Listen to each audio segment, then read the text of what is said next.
funny story.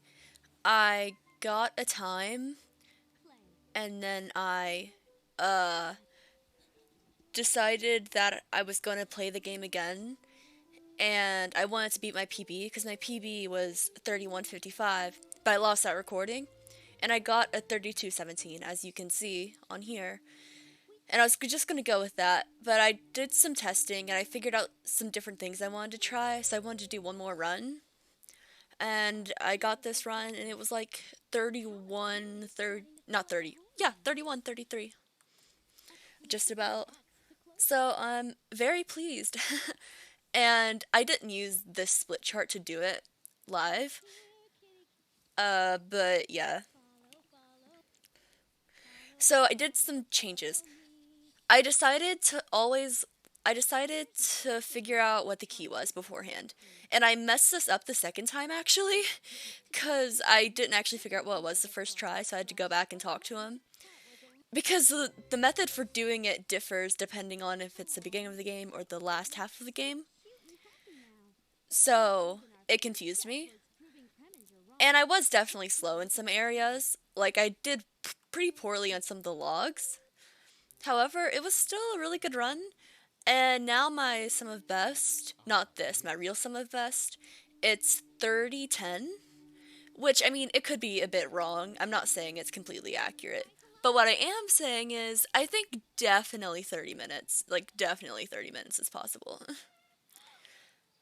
And the thing is, I didn't have to talk to that guy in the first puzzle. What you can do, especially if you want to get like a really good time, is just play the first part normally and then reset if you get the wrong key first try because it's so early on that like you're fine resetting a lot, you know? But I would still recommend doing it for the second key just because it's really brutal if you miss it. And the thing is, if you go to her first, you don't want to then go to the guy second after getting the key wrong once, you know? Oh, it begins. I'm gonna miss a lot of splits here. I missed a lot in my previous time too, but that's okay. Um, I think there are probably still things that are possible that I haven't done. I only did one run through trying some different things. I didn't try doing any exiting on uh the last dialogue option, but maybe there's some way to skip some of those. However, I did not test that, so I wouldn't be able to tell you. But if what I think is right, you can't skip any of the last dialogue, fine, whatever. But you can skip the dialogue in between. And in this run, I skipped a lot of the woodsman's lines. Because before, I wasn't really skipping anything of his because he had, like, fucked me over before. So I was just, like, really hesitant around his parts. But I did some testing and I discovered I could skip two of his lines that I wasn't skipping before. And the thing is, this even applies to another segment in the game, but it's just about as fast to wait because like I'm kind of a slow clicker. So unless I got really quick, it's about the same speed for me, just waiting for the second one. It's the labor one, the one where you have to do the chores for people. And you can skip the woodsman line. It's like, oh, thank you. And you can skip the blacksmith's line. But the blacksmith's line is like 3 seconds. And by the time you get the mouse icon to the top left and click out, it's about done anyway, so I didn't bother with that. If you want more specific advice too, I would recommend going to Chris's run, the previous world record. His name's Chris. That's what he put on speedrun.com, so that's, yeah.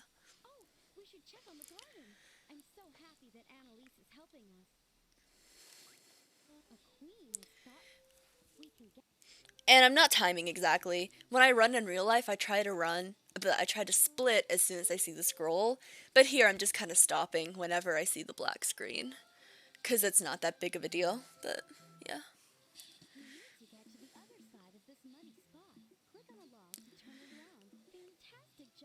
I also hope the audio sounds a bit better. If it doesn't, I'm really sorry. Um, the only thing I really changed from Chris's run with that trick is I don't exit to the menu first, I just use the arrow. Also, I got such good RNG. Look at that, bro. Look at that. That's insane. Apples are some of the most. It's one of the most difficult mini games because you just can't control anything about it, and my RNG was so beautiful. That doesn't happen very often at all, so I was really happy. This was such a blessed run in the beginning. I always choke at the end of this playthrough. Always. It never fails. When you're in town, you need to be careful about when you click and where you click. Because if you click near the top of the screen here, you go up to the next area. If you click at the very bottom, you could go to the other area. But generally, you click on him before you click on the other area. And, if you want to talk to that woman, you talk to her. But the thing is, if you want to go to the blacksmith, you need to not spam click as soon as you pass her. Because if you spam click, you'll end up entering the sewing area. I don't know. There's just a lot of different things like that you need to watch out for if you're doing the game.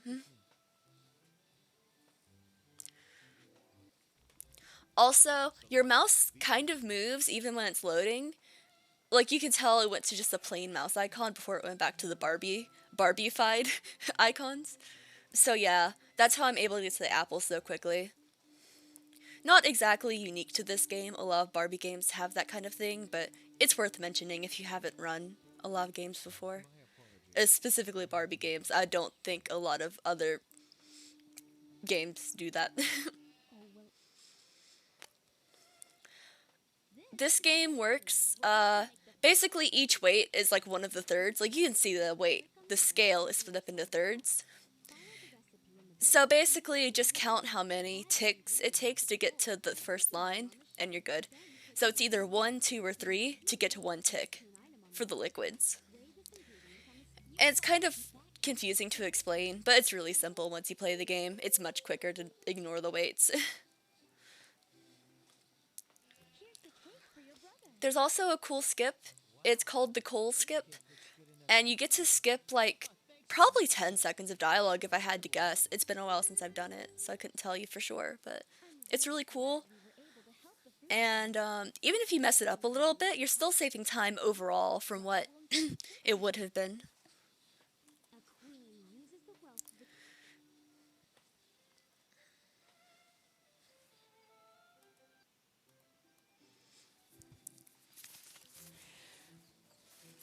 And I definitely recommend playing this game casually first. I mean, obviously I think most people do that. But it'll help you understand the missions a bit more. Because just looking at it all, it seems sort of overwhelming. At least it seemed overwhelming for me. So, it's just... I think if you want to do this run but you're worried you can't do it well, just play it casually first. And then you can see that a lot of things I'm doing aren't that complicated. It just looks intimidating. As long as you can get movement down, you're fine. And movement is literally just clicking, so most people can do that.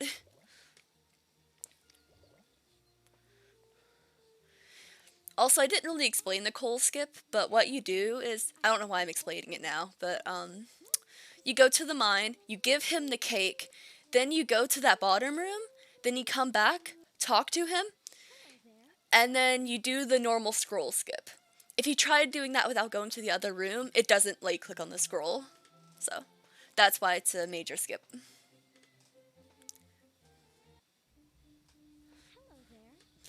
Also, the pathing I'm doing, it was all Chris. It's all his pathing. It seems to work really well. I haven't noticed anything horribly wrong with it or anything like that, so I'd recommend doing it. Also, what I meant by the scroll skip, you can sometimes skip the dialogue at the very end, right before she's about to talk about the scroll, but a lot of times it breaks the game. So that's why none of those skips are really in these parts. Maybe you can, but if you can, I haven't done it. Also, something small I do in this part now, that I started doing, is I walk really close to him when I give him the coal, because on this part, when you have to get his bubble up, sometimes he doesn't respond to you if you're not close enough. But once you're closer, you can just start the wood chopping automatically, essentially. So, losing a bit of time saves you more time, I believe, in the next segment. And it's a really small, subtle thing, not really that important, but yeah. And I think for this guy, I haven't done a lot of testing, but it's kind of finicky. I think you need to stop to talk to him. Like, you can't be walking and talking to him, you just have to stop and stand still. But you have to be close enough where you can pick up the hammer as well, so. I don't think I've mastered this one.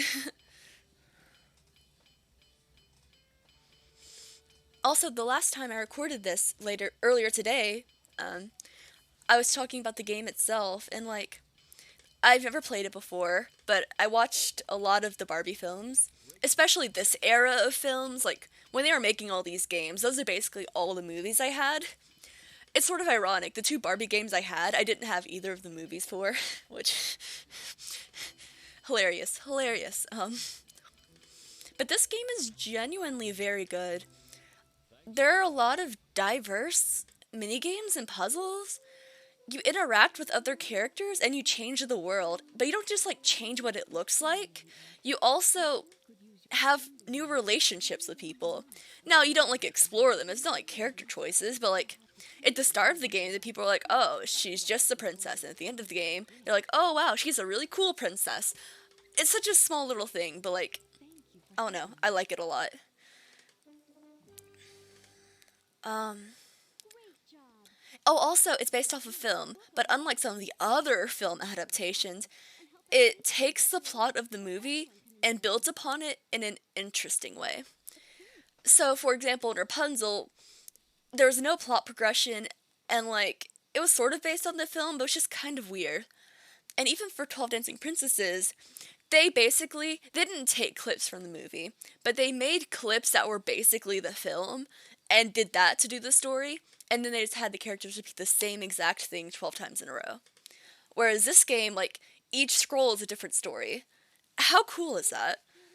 I mean, I get the impression from the 5 Barbie games I've played, I've only played 5, it's not like I've played all of them, but most of them have a really shitty story, and the games aren't great either. I mean, the games aren't revolutionary in this, but like, just having an interesting story is really cool. And like, Preminger is in this, and like, that would be weird.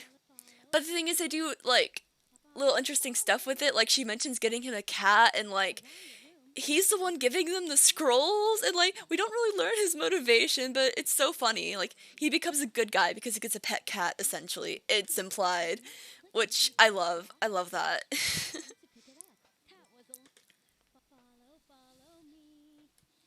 Also, this game has interesting routing. I would say 12 Princesses is more complicated. There are more tricks, like unique. There are more unique tricks, but the thing is, this game is a side scroller, and it has a lot of tricks, and like, there are definitely optimal ways to do things, which is very cool. And I really like that, which is why I think it's the second best game I've played so far. Oh shit, I missed it. At least I figured out early though, right? Love how I missed that last time too.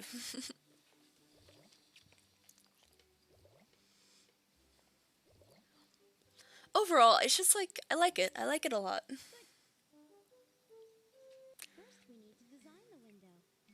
Which means I guess I have low standards for the Barbie games, but you kind of have to engage with them.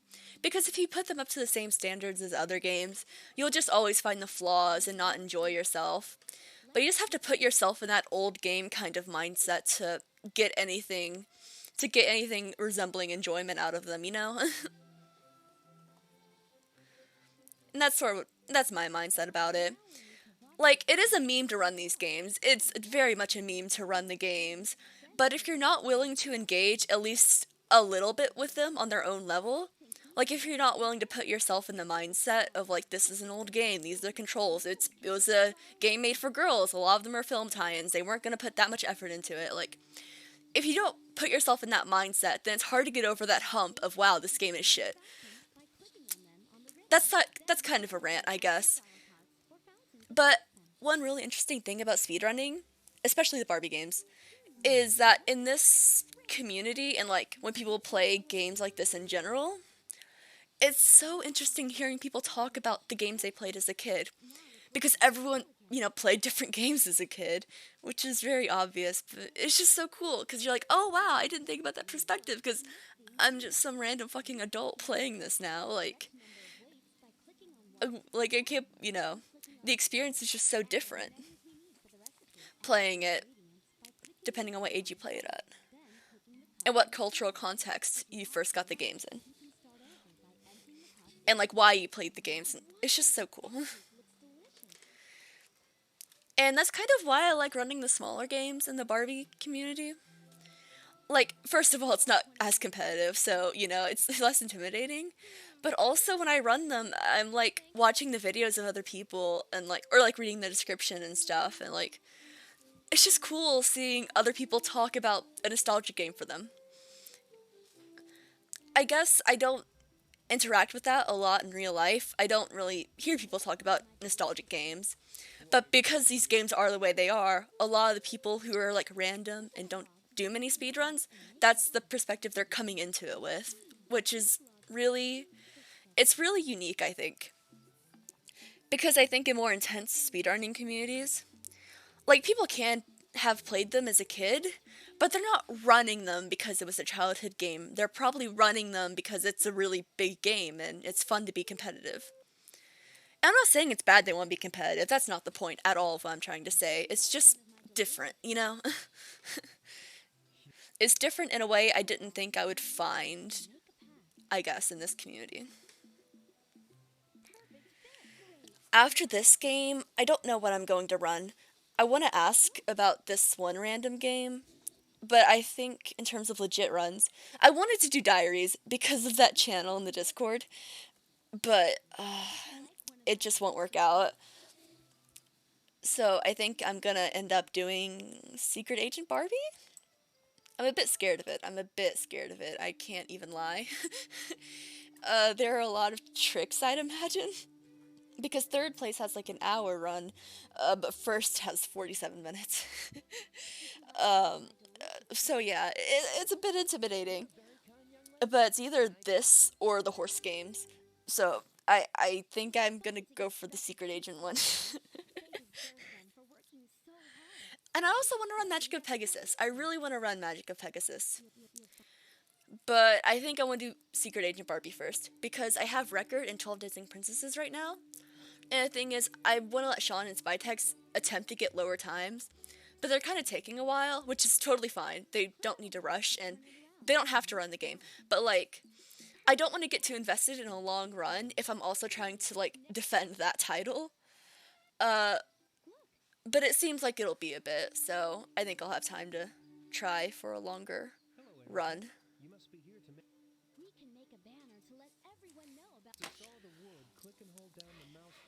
I think this is one line where I skipped his dialogue that I didn't skip before. I did it a bit late, honestly, if I remember correctly. I waited till like the thing dropped. I don't know if you have to do that. I was just kind of paranoid and I forgot low key because I only did one test run and I just went to this run basically directly after. Barring resets for bad key spawns, but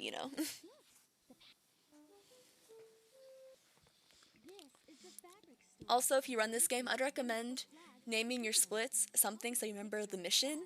But if you don't do splits, it's not really relevant. But I have to have splits to give me some sort of structure. I can't have them running when the game is up, but I have like another monitor I can have them up on, so that's why it ends up working. But if I didn't have a second monitor, I think I high key would have like a notepad next to me just so I could like see them physically. It wouldn't be as helpful, not nearly as helpful, but I think I would have done that.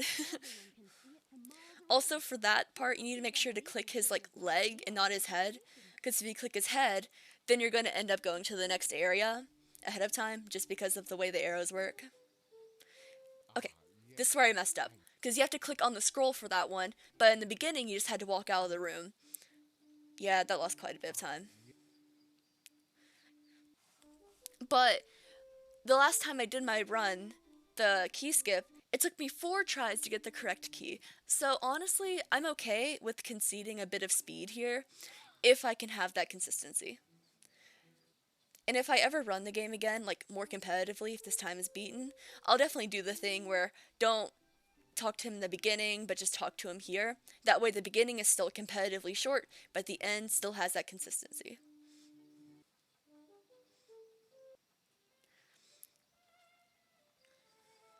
Because it's very quick to skip his dialogue, and he's not very far away. So it's definitely worth it. It's not gonna, like, kill a run, especially not.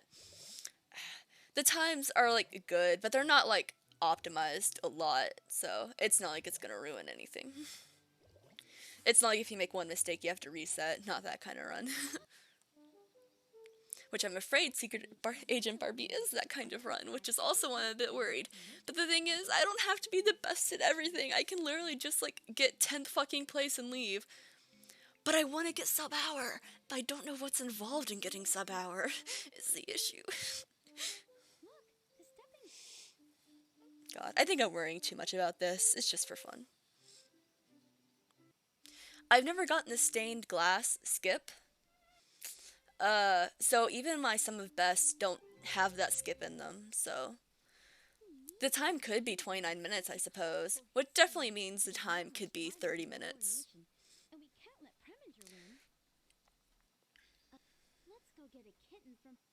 Oh, shit. I don't want to split incorrectly, so. I love the cat's animations, it's so goofy. Like, stop. So funny. Also, this is the part where my run basically fucking died.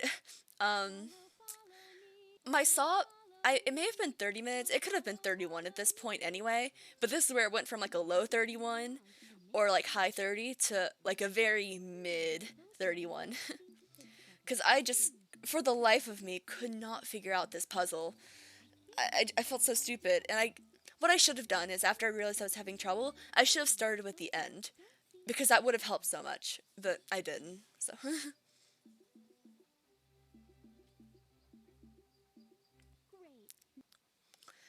And it definitely helped the world record lost his cat too, so I didn't worry at all about it.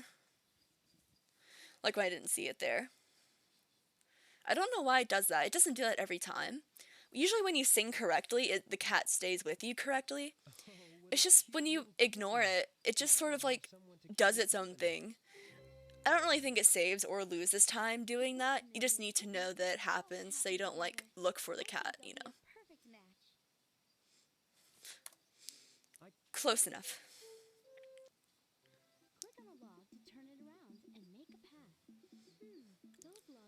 I don't know why I messed up those one logs so badly. I just wasn't having the best log sort of strategy this run. I kept clicking them way too much. I've had way cleaner runs with that. But my banners were pretty okay in this run. They weren't perfect, but like usually I'm way shittier at the banners, but I was like nearly flawless. I missed picking up one piece and I was in general slow, but like I wasn't double clicking things, I wasn't dragging pieces back, I didn't like misplace them. So yeah. Also, I'm not very good at the spinning wheels one, so there's definitely a lot of room for improvement, which is why I think my sum of best is so low. But this run was like still low key, like a lot worse than that. Because even though like I'm definitely better at the game now, after having done like 23 runs, probably like 10 of which were full game runs, you know, still, you know, a lot of RNG and a lot of paying attention involved. So yeah.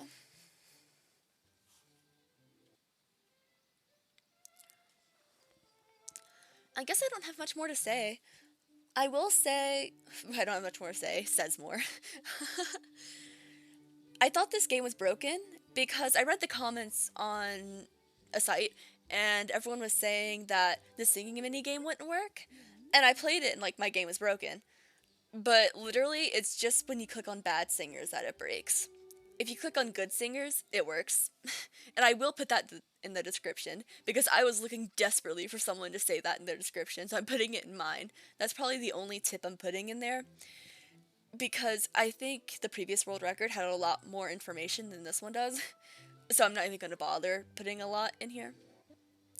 And also, I feel like I haven't optimized the game fully enough to really speak on what's the best and what's not the best. I didn't really do much of the optimization at all. Like I said, I'm mainly just here to tighten the time, not really be a revolutionary.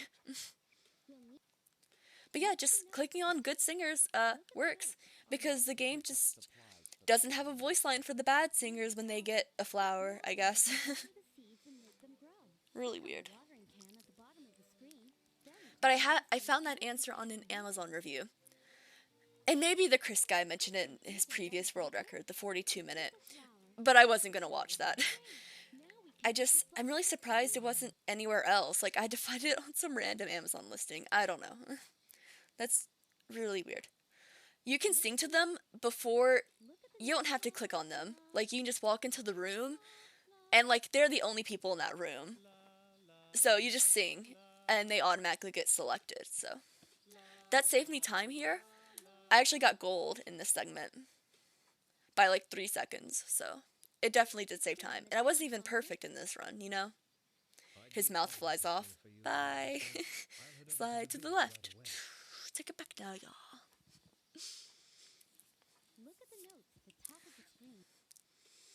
Also, I'm not for sure which mod is going to be watching this, but hello! Hi, how are you? That's it.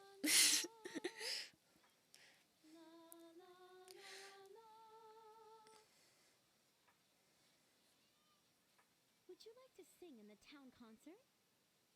Why, of course I'll sing in the concert, Lady Erica. The most confusing part about this run is that there are different rules for every segment. Some segments, oh yeah, you can click the scroll on that. Some segments, oh no, you can't. Some segments, oh yeah, leave early. Some segments, no, don't leave early. It soft locks the game. I think that's the main reason it's more complicated and why it was like so satisfying to like learn, because it was actually like, you know, there were different things to learn. It wasn't all the same. Whereas in Island Princess, like, it's third, even though I played that game as a kid, I think it is worse than this one. Because it's all way too simple. Like, I found a good route for that game, because no one else had a good route, so I just made the good route, and I got, like, a good time, but, like, there's really not much else to be improved in that game, you know? I haven't found any crazy tricks, and even if I found some weird tricks, like, everything in the game is timed so intensely that, like, you wouldn't be able to save much with little tricks, you know? Whereas in this game, I feel like it's hanging on by a thread, man. I'm afraid if you pulled too much, it'd fall apart, or you'd find something incredibly crazy. Just, it's very, yeah. It's delicate, you know? Not as delicate as, let's say, Sleeping Beauty, but, you know, it's definitely like a grandma, you know? She just doesn't want to talk to people anymore. But that's okay. Beautiful voices. If we can get them to sing at the coronation, they would fill it with beautiful music. A queen. Oh no! While we were decorating. Also, why does she have a different voice actress? I missed it when both of them were Barbie, and it was hard to tell the difference. Like, where's my representation? Why is she vaguely British now? I'm so upset. Here, just click on her very vaguely and make sure she's like, oh, I can't help you anymore. Because apparently she tells you that the wood is missing. Maybe she doesn't, maybe it's just the woodsman that tells you. But it doesn't lose any time clicking extra because you can just like walk while you're talking, you know. This route is the same every time. I'm like 90% sure. I've never gotten a different path, and also they're the same. So this exact pattern is on the other side as well. Like, they're the same every time, and they're the exact same pattern each. So weird. I think the other patterns, the log patterns, are randomized. Like, I think they are. But at the same time, it's weird that the last two are randomized, are not randomized, excuse me. It's weird that these last two are not randomized, but everything else would be. Great. Now You we can know, get across. I don't get it. So I mean, maybe the others aren't randomized. Maybe it's just like because they're so far apart, it's hard to tell. I don't really know. I feel like if they weren't randomized though, I would have been able to tell in the early segments, but maybe not. And I don't really want to check my footage because I deleted a lot of it. Get the cake here. Put the cake in your splits if you have to. Get the cake. I also exit the room. It's not as big of a skip as Cole skip, and it may not even save time. But I did gold this segment, so I think leaving after giving him the cake and coming back does help. I forgot if World Record did that or not. It's been a bit since I watched it, but yeah. In here, you can't even leave the room early, so you can like spam clicking the pink button until you get the key, because as soon as you get the key, you can leave.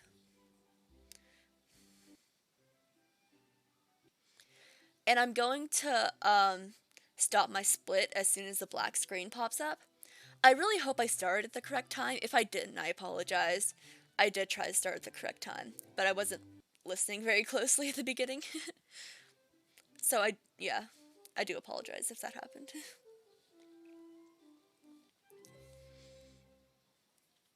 Let's see what's beyond the gate. Thank you so And much for making the oh, coronation there you go. That was my run. Have a good day, bros.